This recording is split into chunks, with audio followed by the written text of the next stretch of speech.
आपने जरांगे पाटिल पर बयान दिया है कि चॉकलेट दे रही है हुकूमत उनको।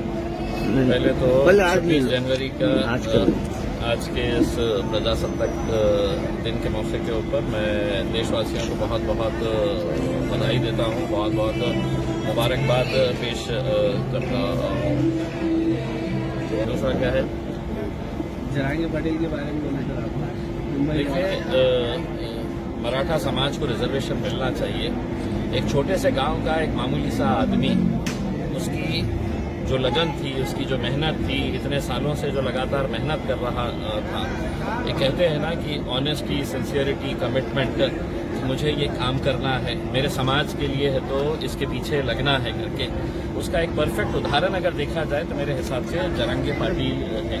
आज लाखों की संख्या के अंदर वो इतनी बड़ी फौज लेकर है तो मुंबई की तरफ बढ़ रहा है। एक संदेश गया है देश के अंदर कि लोग है तो नेताओं के ऊपर, राजनीतिक पार्टियों के ऊपर अब भरोसा करना छोड़ दिए थे।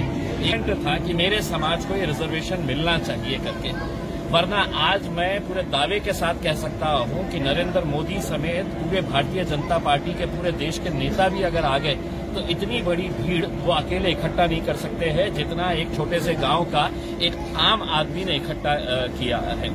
इसका नतीजा क्या होगा ये मुझे पता नहीं है, लेकिन जरांगे पाटिल ने ये दिखा दिया है कि अगर तुम ईमानदारी से किसी एक ध्येय के पीछे, एक लक्ष्य के पीछे अगर पढ़ते हैं तो पूरा समाज तुम्हारे साथ ताकत के साथ खड़े रह सकता है करके। उसमें मुझे जहां तक मालूम है कि सरकार कहीं पर भी ऐसा कोई संदेश नहीं दे रही है कि मराठाओं को वो रिजर्वेशन देंगे, वरना आज भी यही बात कर रहे हैं कि हमें जाकर चर्चा करना है।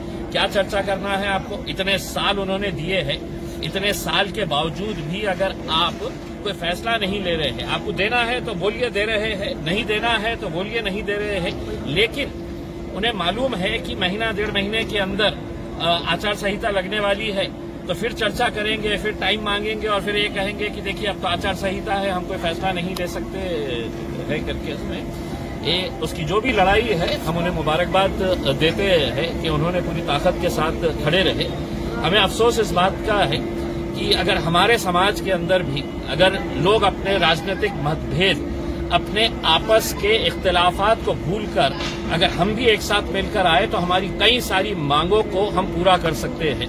इतने अफसोस के साथ कहना पड़ता है कि दिन दहाड़े आपको चुन चुन कर मारने की धमकियां दी जाती है और मुंबई के बड़े बड़े नेता खामोश बैठ जाते हैं।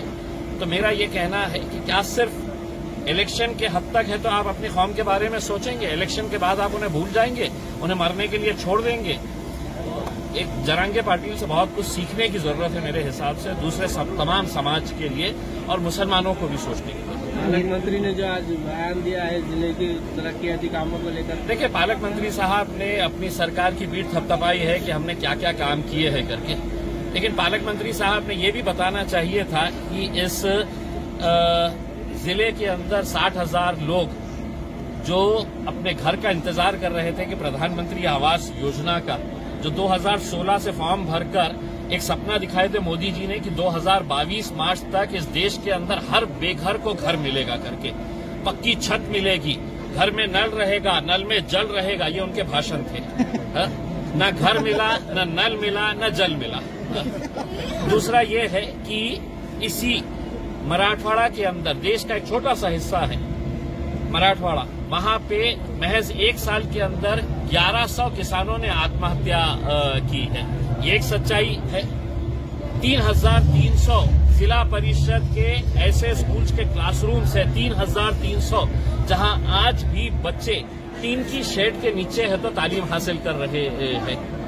क्यों? आपने हजारों करोड़ रुपया एमपी के लिए, खुद अच्छा बैठने के लिए नई पार्लियामेंट की बिल्डिंग बना दी है। ये 3,300 क्लासरूम के अंदर पढ़ने वाले बच्चे जो है वो सिर्फ गरीब के बच्चे हैं, किसानों के बच्चे हैं, मजदूरों के बच्चे हैं, तो उनको क्या अच्छा बैठने का अधिकार नहीं है? उनको अच्छी तालीम हासिल करने का अधिकार नहीं है?